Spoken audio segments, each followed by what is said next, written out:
Today, we have the pleasure of speaking with Chris Downey, an architect, planner, and consultant who unfortunately lost his sight in 2008 at the age of 45 after undergoing an operation to remove a benign tumor on his optic nerve. Chris Downey continues to practice his profession and is dedicated to creating helpful and enhancing environments for the blind and visually impaired. One of his first projects as a blind architect was to help design a facility for veterans with sight loss at the Department of Veteran Affairs. His work also includes renovations of housing for the blind in New York City, a clinic for Duke University Eye Center, and the new Transbay Transit Center in San Francisco. He also teaches accessibility and universal design at UC Berkeley. Chris Downey sits on the board of directors for the Lighthouse for the Blind in San Francisco and was just appointed to the president of the California Commission on Disability Access. He is an avid rower and starts each day rowing on the Oakland estuary with the East Bay Rowing Club. So thank you so much for joining us today, Chris. I was curious, so what inspired you to be an architect? My inspiration for wanting to become an architect was, as my mother would say, the unintended result of our family designing a home and building a home when I was a young kid, just like around the age of 5. So I had the fun of sort of growing up around the house being constructed, and it was a fun, modern, contemporary home on a hillside that was really integrated into the hill, the topography around the landscape, all sorts of elements, and it was a fun house. It was a place where I discovered architecture and building was fun and creative, and really could provide a nice frame for living. So I sort of grew up with that interest and just pursued it all the way along. Oh, that's beautiful. So approximately 24 hours after finding out you were blind, a social worker was mentioning career alternatives to you. How did that make you feel? And what advice would you have for that social worker today? Gosh, it was a little bit more abrupt than that. It was actually within 6 hours of having been told that there was nothing more they could do to restore my sight. So the news was fresh. It was it hardly had a chance to settle in, and then being greeted with a social worker so quick to suggest even the mere idea of talking about career alternatives at that point was really disturbing. It really sort of shocked me. And advice I would have was, sort of it's important to be cognitive, aware of where people are at that time, but also not rush to assumptions that, there are a lot of sort of apparent and what might seem like obvious no's in the world, but they're also really fascinating, exciting, and more positive ways to say yes. So that was starting with that idea of a no, of that kind of drastic change. That early on was just tremendously inappropriate. But it did give me a little kick, a little challenge to prove her wrong. Yeah.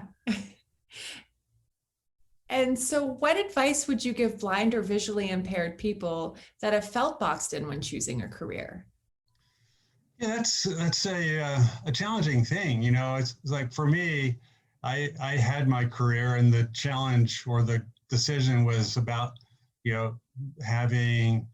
figuring out how to stay in the career. But in trying to sort that out when you're blind and visually impaired, there are so many people with good intentions, just like that social worker, wanting to sort of steer you towards appropriate areas that are sort of proven and somewhat viable in the sort of in logical or proven states to say these are good things to do. But I think it's important for each person to sort of follow their passions, follow their their talents, their skills, their intellect, and not be deterred by what might seem impassable odds or yeah, just irreconcilable challenges, to really think creatively, whether it's through different ways of working, of thinking, of non-visual skills and strategies, technologies, all sorts of things that really today, there's so many more possibilities and so many ways of participating in different careers that there's quite a wide variety and possibilities for a more sort of a broader spectrum of opportunities. Yeah, and so leading on that, you're on the board of directors for the Lighthouse, an organization that promotes independence and self-reliance for those who are blind or visually impaired. But before that, you were also a student at the Lighthouse. What was one thing you learned from your time there that has been most beneficial to you? You know, there was really there's basic things, just like skill level things that, you know, most anybody, you know, with appropriate training can teach. But what's really critical, what I really found critical in that setting and the people I met there and things, was really getting connected into a community of people that are blind and visually impaired and people with disabilities to learn from them, learn through, you know, their successes, their daily patterns and lifestyles, and they're just their models are just full, delightful, engaging lives. So it's so important to get connected and build these networks, social networks of successful people that are blind or visually impaired, people with disabilities that have come along before you, have gone through the training, have that perspective to offer and to share and to serve as role models, as mentors, or just as a good friend to support through what really is, you know, it's a challenging transition. It's not easy. It takes a lot of work and a lot of determination, and therefore a lot of community, a lot of support, and there's nobody better than people that have been through that to really give you that support and network that's needed. And so Brian Ashton, the CEO of the Lighthouse, stated that blind people need role models for how to be blind, how to hold down a job, and how to live an independent life.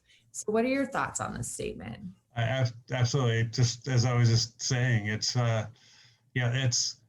when I lost my sight, I didn't know of anyone that was blind, had no friends that were blind. I knew of people and had known of people in my youth. My mother is a musician and piano player, and her piano tuner was blind, one of those traditional jobs taught to people in trades for people that were blind back in the day. And so I had very tangential relationships and knowledge of people that are blind. But yeah, having, so to all of a sudden find yourself blind, it's really important to find those that have made a success of that, and it's like your family, your immediate family and friends will have nothing but the best of intentions, but not necessarily the knowledge of knowing how to push, how to take those risks when you need the freedom and that challenge to go out there and do what is sort of the seemingly preposterous if you're blind and lost your sight. And you know, people, it's hard to understand if you're sighted how to do things if you're blind. So you need to get that confidence through people that have been there, and also for them to be able to share and influence those people around you, your immediate family and caregivers that are so concerned about your safety, and but need to be also have those conversations, that influence of people that have been through it, to assure them that it's okay and in fact essential that they sort of push through the uncomfortable. So what was the most challenging part of regaining your independence, like for daily life, like life activities? Sometimes I would joke, it's things like eating salads, chasing little leaves around a plate trying to find it. But in reality, it's yeah, they're different things along the way. There's sort of different milestones that you have to cross. Everything from crossing the first major street on your own, and or travel, independent travel to another, to a place far away through air travel or whatever else. But really, it's about sort of advocating for yourself in the work that you do, and being really having the determination, the will, and the sort of resiliency to sort of push through when a lot of things are sort of working against you in the natural system of things. But you know, I in saying that, I found that most everybody you meet as a random stranger on the street, people you engage with, my experience is most are really invested in, at least casually, in your success, and at least wishing you success and wanting to help. And quite frankly, a lot of the hardest things to do are to insist on the independence when so many people want to help you and coddle you and make it easy every step along the way. So oddly, that can be one of the hardest things to do, is to insist on your independence when so many people want, for good reason, to help. Yeah. Oh, that's a nice problem to have. Yeah, it is. So, Yeah, it's kind of one of those wonderful things through this experience of discovering those things in society. You know, it's even in New York. When I would go to New York on my own and walk around New York City, it's like people insisted in New York, people are on their own. And it's like they leave you alone. They aren't going to interact. You know, they're at every intersection, anytime the light turned green, somebody would tell me, or they'd ask if I wanted some help, or, you know, it's remarkable that even in what's supposed to be one of the harshest, you know, most aggressive cities in the country, if not the world, yeah, it's like disability or blindness can break that down. So it's just a matter of how to convert that to a respectful, equal, sort of equitable conversation, and sort of delightful social interchange, as opposed to just a mere, you know, helping or assumption that you need help. I like to take that as an opportunity for a nice conversation or a nice exchange with somebody. that's really nice. So what are some of the original modifications that were essential in regaining your independence again for your everyday routine, to your home and or to your transportation method? Have those modifications changed since then? Yeah, well, there's a lot of changes. I was an avid cyclist. I would commute to work on my bike before I lost my sight, so that was kind of out of the question. Although I quickly got on a tandem bike, but the idea of having someone that could ride with me on the tandem to work, and to be able to manage a tandem on for like going across the Bay Bridge from the East Bay into San Francisco on a bus or on a BART, you know, it's hard to manage a tandem in a setting like that. So so changes from there, obviously not driving anymore, which I tried to not do when I was sighted anyway. But so I really became a committed public transit user. And I was also determined to quickly get the the orientation mobility skills for me to get myself to the bus stop, to be able to take a bus or to take whatever form of public transit, and not need to rely on paratransit. Just wanted to have greater flexibility and independence, and also not to have to be driven around by my wife or friends. So that was key, that ability to really have all the skills necessary to deal with a bus. Now, public transit, though, it does take, all of that takes time that I didn't used to have to commit to just the mere process of getting around. So there's an adjustment there. And it's something that a lot of people, when thinking about disability, don't really, even when you sort of establish that kind of independent life, there's an investment of time on a daily level. The time that's lost, that is entwined within the reality of what it takes to get around. I just know by experience, it's a different time equation than one had if you're sighted, have the ability to hop in a car and go run a quick errand or do whatever. It's just, you can do it, it just takes more time. That's been a challenge for me to sort of accept that and deal with it. Now with the proliferance of rideshare, that's certainly given some greater autonomy and flexibility to be able to be more spontaneous and quick as needed. So that's been a really fabulous change since I've lost my sight. Yeah. I know San Francisco is really great for their rideshare programs. Yeah. Compared to other cities. Yeah. Yeah. And as I travel around the country and even internationally on my own, I've been to cities where they don't have that. And it's like stepping into a different age.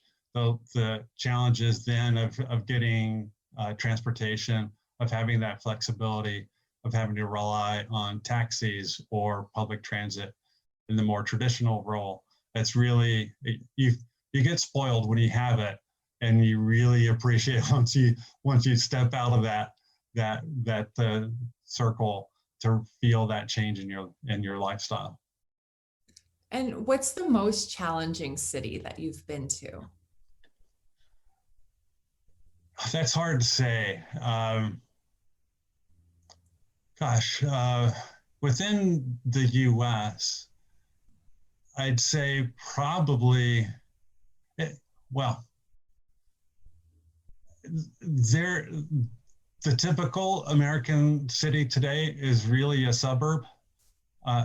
And suburbs I find to be extraordinarily challenging to an independent blind life, at least, and certainly without the benefit of rideshare. I find the suburban landscape, the suburban sort of model to be, as someone who's involved with accessibility, I really think of it as sort of not an accessible environment for the blind and visually impaired. It doesn't have good public transit. It doesn't have good pedestrian environments. It doesn't have a main street. It has a strip mall. You can hardly find your way to a strip mall, get there on a sidewalk, much less get through the parking lot to find where the stores are and get into a front door of the place you're trying to get to. So it's an environment that's designed around the car and a short walk from the car door to your destination. And so many of those destinations, the strip malls, the shopping malls, the office parks, the churches, you name it, the assumption is a car. And that doesn't work in the independent blind experience. So I find suburbs really challenging. As a city, though, I'd say probably Boston is, especially the older parts of Boston, say the North End, the core downtown district, aside from the Back Bay where it becomes more of a grid. The winding streets of Boston, it's hard to know where a corner of an intersection is when you're walking the sidewalk. Sometimes it's hard to discern where the heck the curb is. The curves are so, the sidewalks are so old and sort of just patinaed by age. The clarity's lost, and there's a lot of curving streets, a lot of wide curving, swooping intersections where sound isn't, the acoustic environment isn't as precise and reliable. And the other thing I knew from living there, cited, that most people walking around Boston that know it like the back of their hand, know it really well, they have no clue of the name of the streets they're walking on any given moment. And a lot of times they're all sort of winding and twisting around in each other. So if you need help in Boston, you could ask people what street, the street you're looking for, and they'll have no idea. I've done that and asked like 3 people that I passed, what street, where's this particular street? They're like, not sure, it's around here somewhere. And then eventually I realized we were actually on that street. They just had no idea. Oh my goodness, that's funny. Yeah. So you have spoken about how you became aware of how handrails are extremely important to those who are visually impaired or blind.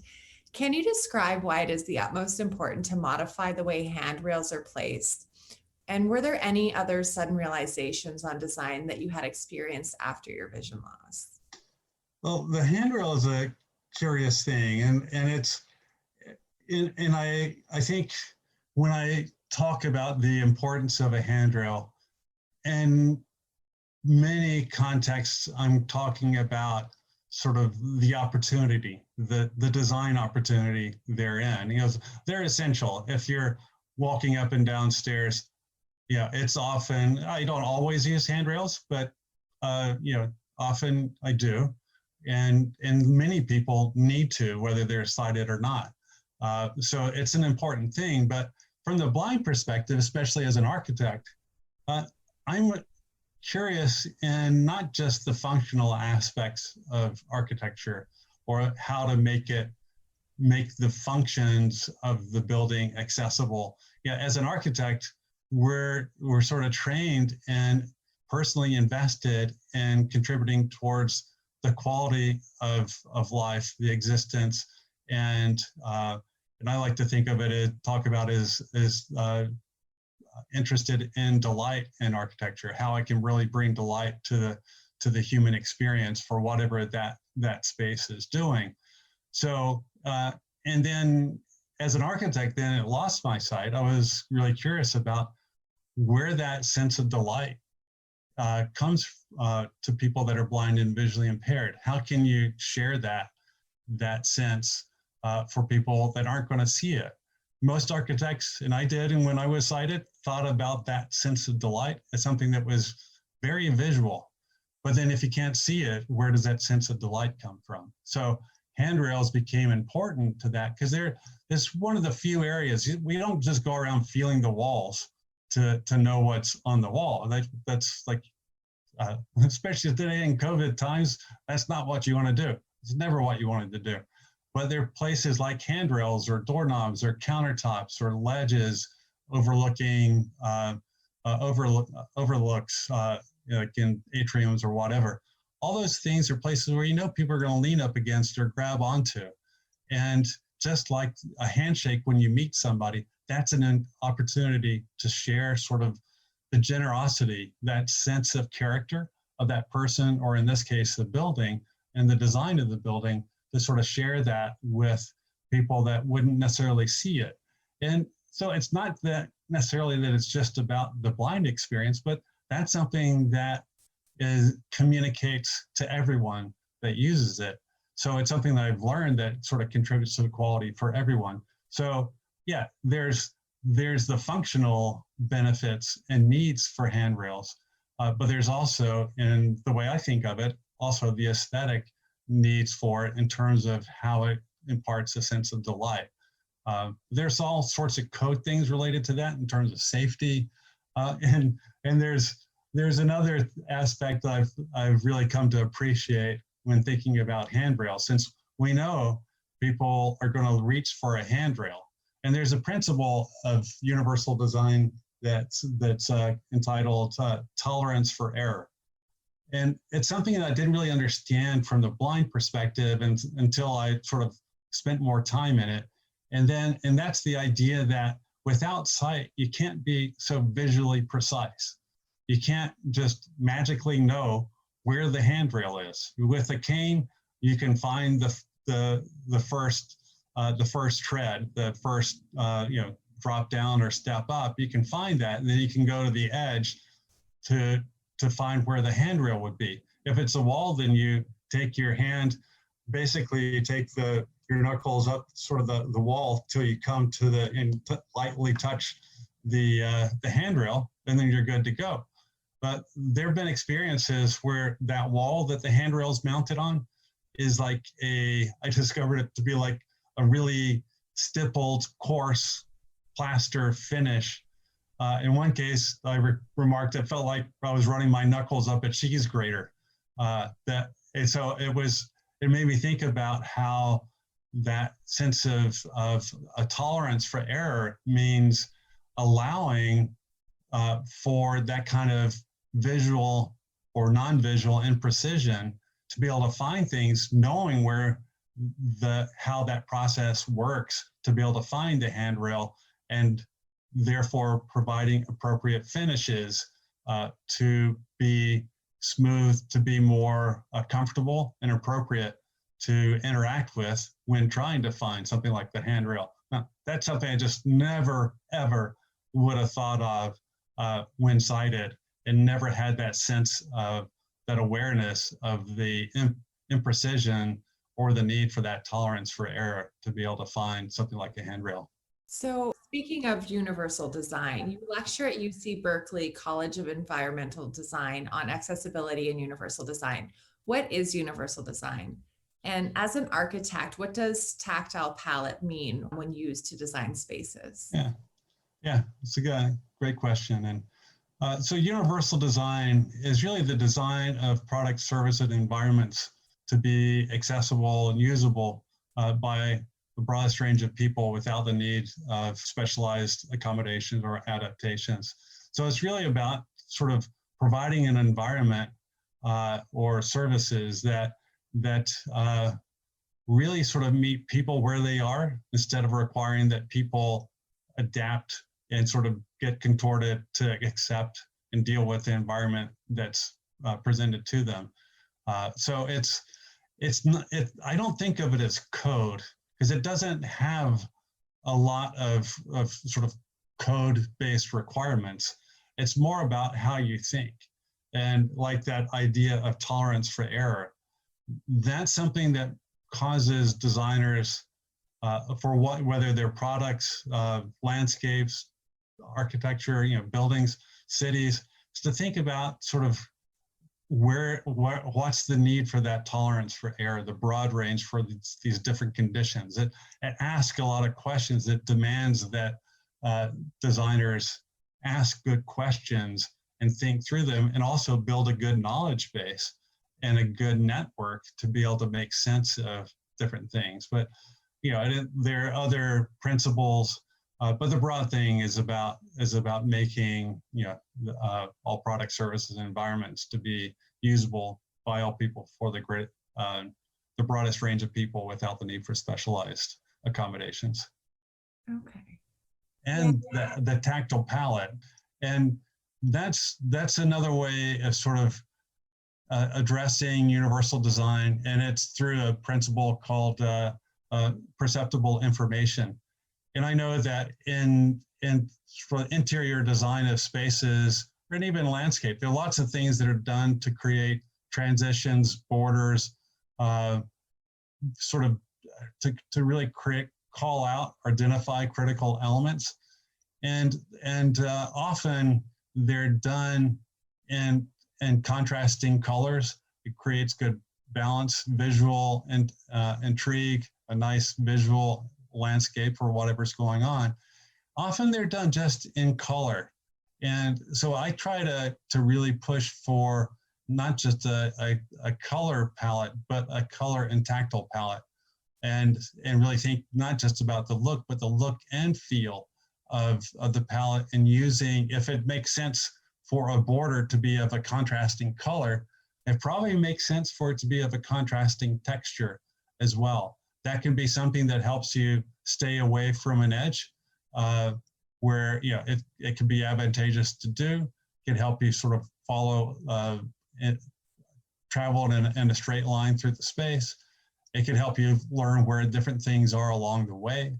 And it can help mark the passage of space if you move from one space to another. If you think about the threshold between one space and another, if you just have a different color in that space, that isn't going to be perceptible. If it's a different color and a different texture on the ground, that's something that can be perceptible to the tactile feedback, the haptic feedback that comes through the cane as you hold the cane and the cane tip goes across the different textures. So that's a tactile information that can make you aware of that movement from one space to another, and can help you mark the passage of distance, of time, as you move through a space, especially if it's something a space that you use every day or on some regular basis. It just breaks down the monotony of space. So the tactile palettes are a really important thing to use that can make the space more knowable and more effective for use by people that are blind or low vision. Okay, so interesting. It brings a whole new dimension into it. I'd also add to it, it's important. There's another one of the principles is equitable use, and that's a key, really important thing. It's the difference between having grand, glorious, monumental stairs up to the front of the building with a little sign, and then the realization that you've got this interminable long zigzag handicap ramp off to the side to do the same thing, to get you to the front door. Now, it's great that the ramp is provided for accessibility. For it to be universal design, you'd want to find a way to not have the step, to not have to create a separate way that says people with disabilities, or in the case of people with baby carriages, people carrying, dollies of big boxes for deliveries, or whatever. So, all those people have to go over there. The core thing is you don't want to separate people, especially people with disabilities, to have to go somewhere else. And those somewhere else's inevitably mean longer travels, more a lesser experience. If it's raining, more time out in the rain, and you're sort of piling up all these inequities on people that really should be accommodated first, not inconvenienced as an afterthought. So providing one way of doing those things is really the most equitable thing to do. Keeps everybody together and saves the client money, because you don't have to pay for two ways to do something that can be done by one method. Yeah, that makes sense. So so you bring your unique perspective on how people with disabilities experience their environment.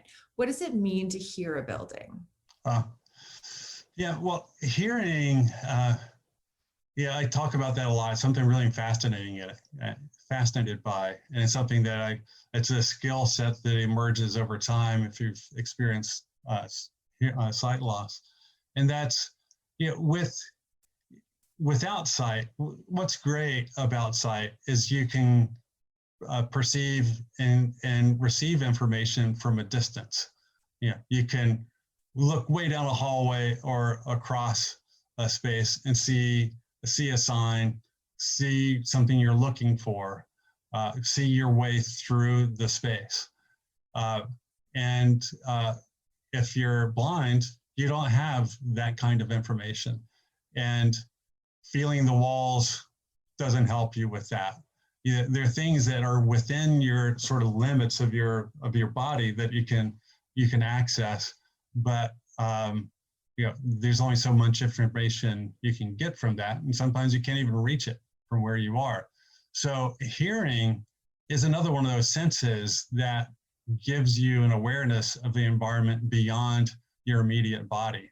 So so you can hear things, and you can hear things in three-dimensional space. So you know where that acoustic phenomena is happening because how it's spatialized in the environment around you. So in working with a cane, there are different ways of using a cane, and sometimes I just slide my cane around the floor. Sometimes I tap it. If I want to figure out a space, I'm tapping the cane on the ground as I swing it from side to side. And what I'm listening for is when the cane hits the ground and has that impact click tap with the ground. I'm listening not to the sound coming straight back to my ear. I'm listening to the sound, how it goes out from the cane tip out into the space, hits surfaces, ceilings, and everything else, and then comes back to my ears. And in that, you can start to build some understanding of the space around you that could give you a sense of the proportions of the space, the length of the space, if you're moving along parallel within the space. And as you approach openings, you can start to hear where those openings are, use that to move towards it. So it's a way of exploring the environment beyond your body in a way that can become reliable and part of the strategy for navigating through the space. So yeah, that's something that's typically sort of just the strategy for how people that are blind and visually impaired can navigate a space. And as part of what I was trained when I lost my sight was to do that. So I started listening to the environments, places that I knew visually, and started thinking about the relationships of what I knew visually about the form of the space and what I could hear. And then once I started designing again in architectural space, trying to think about how we could really design those acoustic soundscapes and phenomena to be more intentional and part of the design strategy, as opposed to just an accidental outcome of that. Okay, so this kind of leads to my next question. The 1990 Americans with Disability Act has mostly addressed mobility issues. Recently, there's been talk to increase the act to address the problems faced by people with low or no vision. What are your thoughts on accessibility for all? Do you think multisensory design can secure a society that is accessible to all? And about how the blind and visually impaired have been accommodated and anticipated by our accessibility regulations. And I think those regulations, there are a lot of regulations for the blind and visually impaired that were incorporated in the original ADA design guidelines, and a lot that sort of predated the approval of ADA. So there are a number of really critical and important things that are there. There's some evolution of that since then. A little bit more has been done. So it's there, but I do think that there's so much emphasis and such a dramatic need for the absolute unpenetrable barriers created in our architectural and urban environments that were physical barriers in nature that really were critical to overcome and to address and to really sort of tackle, and sort of the first consciousness of compliance with ADA and accessibility regulations. And then I think there was, like in 2010, I think it was the first case brought on by the Department of Justice having to do with the accessibility to content in a museum setting, for people that are blind and visually impaired. So nearly 20 years after the passage of ADA was the first suit brought on about that was found dealing with that. And it was a critical thing because it was in that suit, there was a recognition that the point of going to a museum wasn't to go up and down the hallways. It was to access the content. It was to learn from, if it's a history museum, to learn of the history. If it's a science museum, to learn of the science. Art, to be able to be aware and learn of the art, the culture that's involved. All these things, there was a reason to be there. The reason wasn't just to move through the space. So, okay, we got everybody in theory. Now, it was time to turn to the focus on the content of that experience. So yeah, it's taken us a while to sort of evolve our thinking, our awareness, and our abilities, quite frankly, to cope with all the change and also deal with the broad spectrum. There's still so much to do, especially in neurodiversity, different ways people neurologically interact within a space. So there's so much, whether it's sensory impairments, neurological differences, all sorts of ways beyond the physical that we have to deal with to really create that fully accessible environment. So congratulations on your recent appointment to the President of California Commission on Disability Access. What's your goal for how accessible design is implemented for people with disabilities? Well, thank you. And in that commission, it's an interesting thing, and it's a really unique commission that doesn't have a long history, just I guess 11 years at this point in the state of California.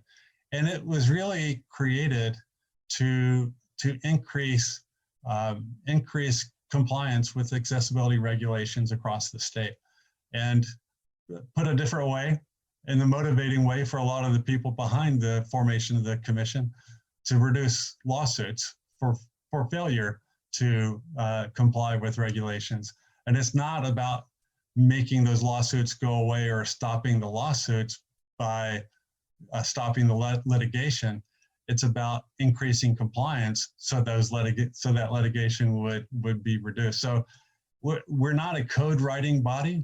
We can opine and advise on proposed legislation that might be under consideration. But our real task is about working as a bridge between the disability community and really the small business community.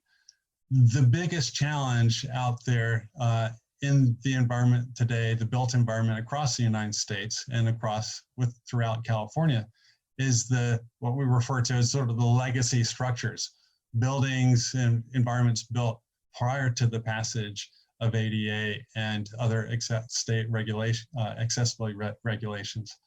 So that's a challenging thing to sort of get not just the new built environment, but the older built environment to come into compliance.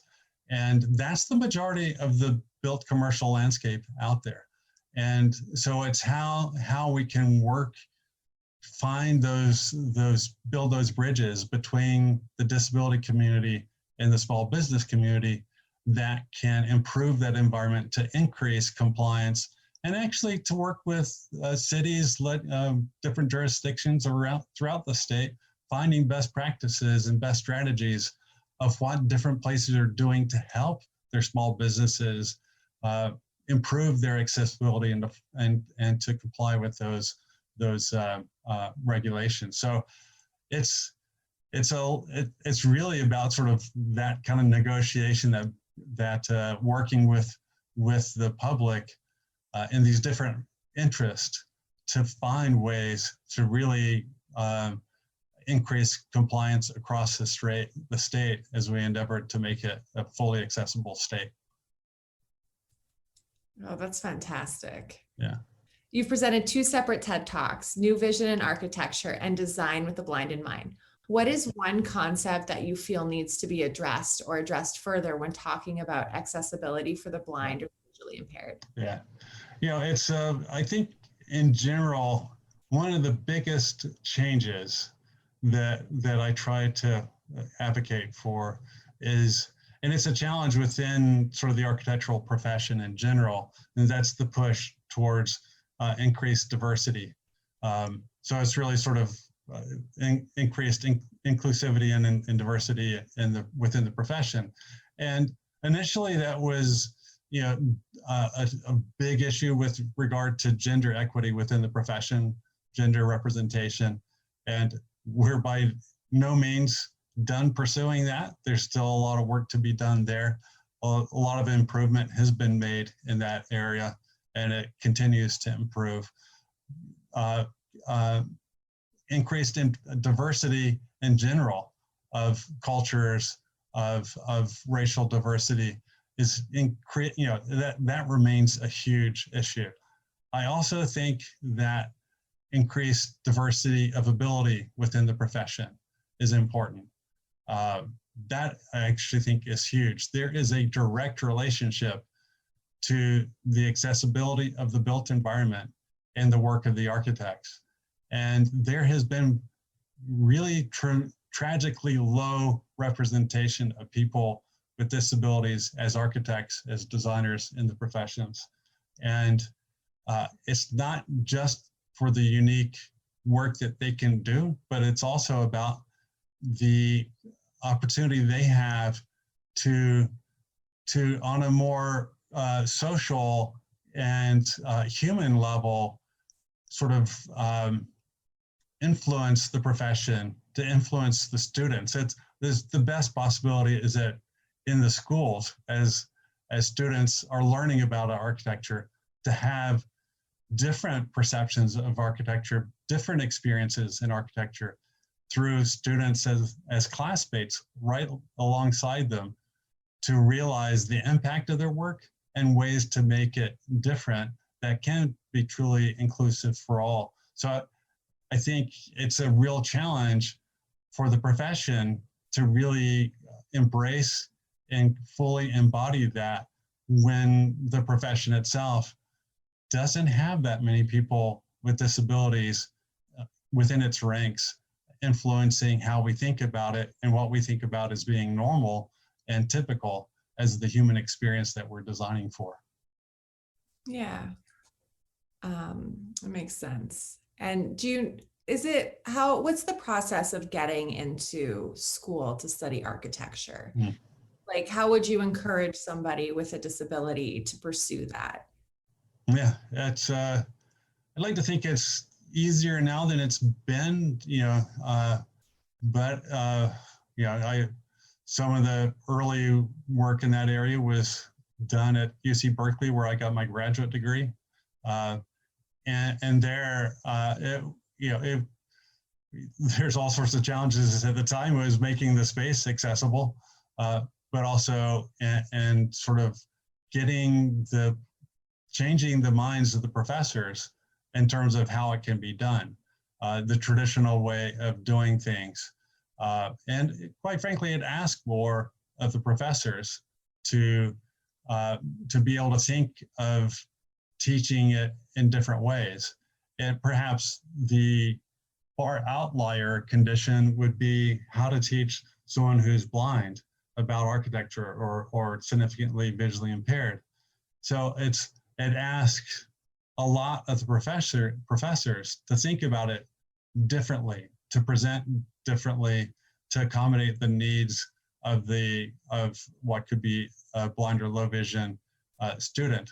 Now, that there is progress being made out there. There are students that I'm aware of today out there in really good schools doing that, and that are students in programs of architecture that are, in these cases, low vision, and finding ways of doing the work, of engaging with the professors in the studio environment, and being successful and challenging that.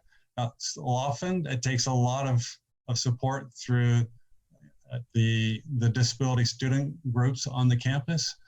It likely takes a champion at the professor level at the school, and it's hard. You could spend a lot of time fighting the system if you're an outlier trying to work your way in.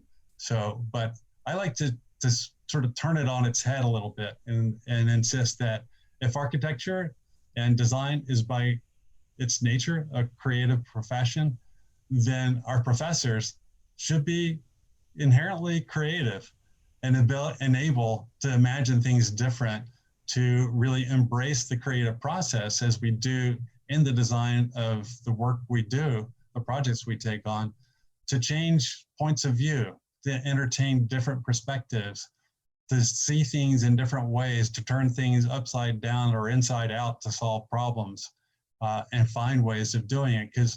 And I would advocate for that, and I'd always support these students trying to push for that, because one of the experiences I've had in losing my sight is realizing the tremendous range of intellect, of experience, of character that can have a positive impact within the profession, within our built environment, that just simply hasn't been taken advantage of in the past. It's been overlooked, it's not been welcomed, it's not been included. So I think it's an opportunity that should be embraced and really sort of taken as a challenge, a good challenge for the professors, for the students, and for the schools. Yeah. So you've been quoted saying that there are two types of people in the world, those with disabilities and those that haven't quite found theirs yet. What is one piece of advice you have for those who have recently found theirs? Well, I guess it's been a while since I said that, and while I agree with it, I also kind of disagree with it now, and I kind of have evolved in my way of thinking about that. And the challenge I have with it is it still falls in the context of othering. You know, it was about trying to not put one group against another, that we're all sort of linked through that, but sort of how I've evolved and how I think about that and talk about that today is that disability or difference, that's a normal life-affirming part of the human experience. That my having lost my sight, or someone else's in whatever disability they might have, that's sort of a life-affirming aspect of the human experience. That's normal. It might be different, but it's normal. And there's nothing about that separates it. It might just separate the tools we use, the way we do things, the way we get around. But if resilience, I like to think about disability in the lens of resiliency. And we'd like to think about resiliency as a normal aspect of life if you focus on it, if you put the value there. And so I'd rather move away from this othering and focus more on the shared human experience and all the different little nuances, all the little differences that are there that just make society, culture, and our human experience rich and delightful and surprising and just broader than it would otherwise be. Yeah, I agree with that. So that is all the questions that I have for you today. Is there anything that you'd like to add or any last piece of advice you'd like to give us? Gosh, nothing's coming to mind. I appreciate the sort of the range of questions and the probe into sort of possibilities of going back to one of the earlier questions of refuting that, a social worker, an assumption, sort of the public assumption of difference, or seeing the negative, seeing the deficit, seeing what can't be done, as opposed to seeing different ways of getting things done. So, in all of this, I'm really trying to push this discussion of disability and ability beyond the deficit. Everybody has a deficit, and it's just about a matter of how you find your own personal harmony within that to be able to contribute and to be fully engaged and included within society. So, yeah. Thank you. You really are motivational. I think motivational speaker is an accurate term. So. But thank you so much for joining us. We really, really appreciate it. And well, thank you. It's been a pleasure, and good luck to all the work you do. Thank you so much. Thank you.